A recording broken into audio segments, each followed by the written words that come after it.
मैं एक और केस स्टडी यहाँ पर दिखाना चाहता हूँ और वो केस स्टडी आपके सामने आएगी एक आयुष गर्ग नाम के बच्चे की। तो आपको पता चलेगा कि कैसे यहाँ पर एक और बच्चा है जो कह रहा है कि भाई मेरे साथ भी यहाँ पर अन्याय हुआ है और मुझे भी जरा इसका न्याय दीजिए। देखिए, कोटा के आयुष गर्ग का मामला है, आप जान लीजिए। आयुष गर्ग के सेंटर में परीक्षा 40 मिनट की देरी से शुरू हुई। कायदे से आयुष गर्ग को ग्रेस मार्क्स मिलने चाहिए थे, क्योंकि ये कह रहा है एनटीए कि जो बच्चे देरी से पहुंचे, जिनकी परीक्षा में देरी हुई, उनको हमने ग्रेस मार्क्स दिए हैं।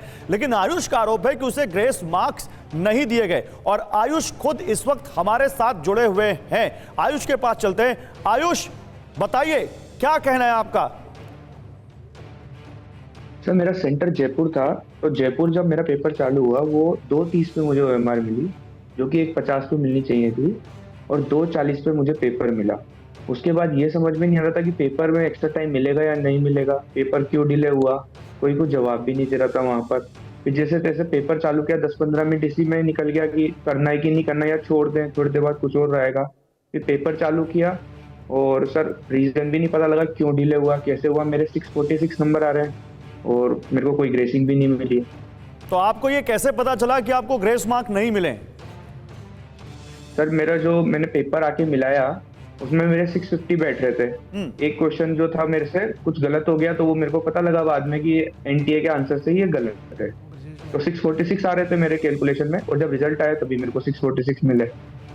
नहीं तो आपने क्या एनटीए से इस बारे में पूछा? आयुष, इस बारे में आपने उनसे इंक्वायरी की? आपने उन्होंने आपको ग्रेस मार्क दिया या नहीं दिया? मैंने इसलिए इसमें पहले इंटरफेयर नहीं किया क्योंकि मेरे जो नंबर आ रहे थे वो अच्छे नंबर थे। अगर मैं लास्ट ईयर से देखूं तो मेरी 10,000 के आसपास रैंक थी, तो मुझे लगा अच्छा कॉलेज मिल जाएगा, तो मैं क्यों चक्कर में पढ़ना किसी ने।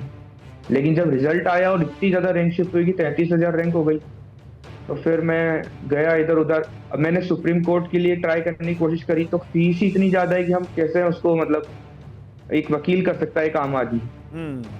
ये डॉक्टर 2 लाख रुपए सुप्रीम कोर्ट की फीस है, हाई कोर्ट की 50,000 फीस है। तो सर ये जो कह रहे हैं, नहीं, लेकिन ये जो कह रहे हैं, इनको कैसे पता चला ग्रेस मार्क मिले या नहीं मिले? क्योंकि एनटीए से तो इनका इंटरेक्शन हुआ नहीं।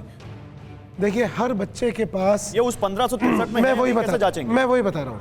हर बच्चे के पास जब बच्चा पेपर करके आता है तो शाम को किसी ना किसी कोचिंग इंस्टीट्यूट की उसके पास आंसर की आ जाती है। इन्होंने अपने मार्क्स चेक कर लिए कि मेरे 650 बन रहे हैं। इन्होंने सोचा मुझे अच्छा कॉलेज मिलेगा, मुझे कहीं जाने की जरूरत ही नहीं है। फिर बाद में इन्हें पता चला कि ग्रेस मार्क्स बट गए।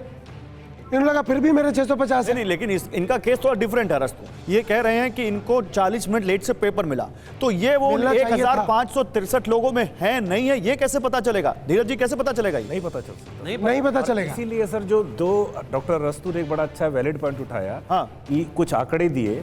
और सबसे एनटीए का पहला डिफेंस क्या है, इनिशियली उनका पहला रिस्पांस क्या है कि पिछले साल 20 लाख बच्चे थे, पिछली बार जो एग्जैक्ट बच्चे थे वो 20,38,596 बच्चों ने पार्टिसिपेट करा, और 2024 में जो है वो 23,33,297 कि 3-3.5 लाख बच्चे बढ़ गए। इसलिए हमारा जो है रैंकिंग बढ़ गई। ये तो हर साल उसी रेट में बढ़ रहे हैं। लेकिन जो डॉक्टर रस्तू ने और जो किसी ने भी अभी तक नहीं रेस करा, हाँ, गेम क्या है सर, 620 से लेके 720 वाले बच्चे, लास्ट ईयर 610 थे, इस साल हम मानते हैं कि 10% 10 नंबर बढ़ सकते हैं, 15 नंबर बढ़ सकते हैं। तो अगर हम 620 नंबर जिन्होंने से लेके 720 टॉपर तक जिनके आए हैं, हाँ, वो 2023 में सिर्फ 13,991 बच्चे थे। हाँ, दैट मींस कि जितना टोटल लोग बैठे थे 20 लाख में, उसका 0.5%। ठीक है, पॉइंट आप जंप देखें कि सारा जो खेल हुआ है वो 620 से 720 में हुआ है, और इस साल जो है वो 23 लाख बच्चे बैठते हैं और 58,263 बच्चे आते हैं।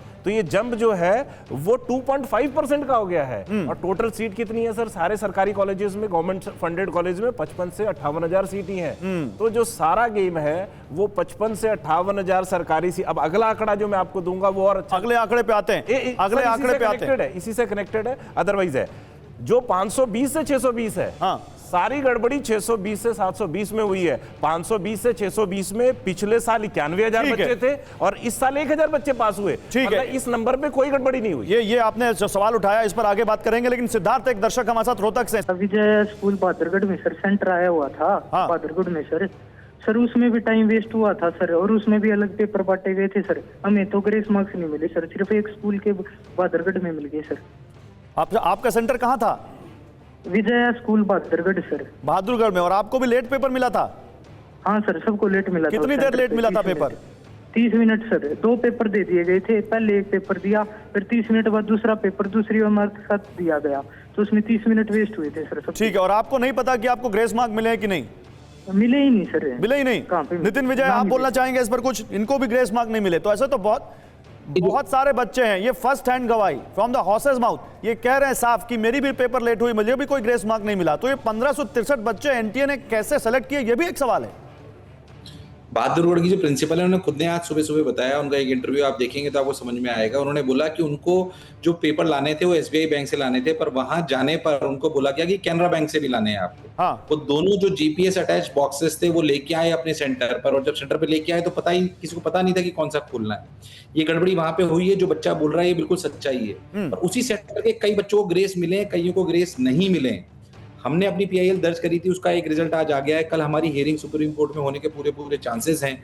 अब जो 2 मुद्दे सुप्रीम कोर्ट में हमारे बच रहे हैं, लीकेज, जैसा कि अभी सर भी बोल रहे थे, वैसे मैं वापस आपको बता दूं कि 620 पर 18,000 बच्चे थे पिछली बार लगभग, इस बार 58,000 बच्चे हैं।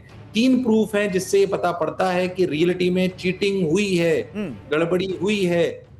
मैं 20 साल से शिक्षा का कार्य कर रहा हूं, मैं आपको बता सकता हूं इस बार चीटिंग हुई है। इसी साल 3 गुना बच्चे एकदम से इंटेलिजेंट पैदा हो जाना यह असंभव सी बात है। जब पटना एफआईआर में लिखा हुआ है कि एक बच्चे ने माना है कि रात को उसको पेपर मिल गया था, तो साक्ष्य को क्यों नहीं मान्य करा जा रहा है एनटीए द्वारा, क्यों उसे नहीं माना जा रहा है? जब उसे सुप्रीम कोर्ट में कल हम प्रस्तुत करेंगे तो जाहिर सी बात है कि उसे माना। ये जो आप बता रहे ना, ये बहुत अहम है नितिन जी। लेकिन एक परीक्षा में 67 बच्चे कैसे टॉपर हो सकते हैं और कैसे एनटीए की पवित्रता इसी वजह से सवालों के घेरे में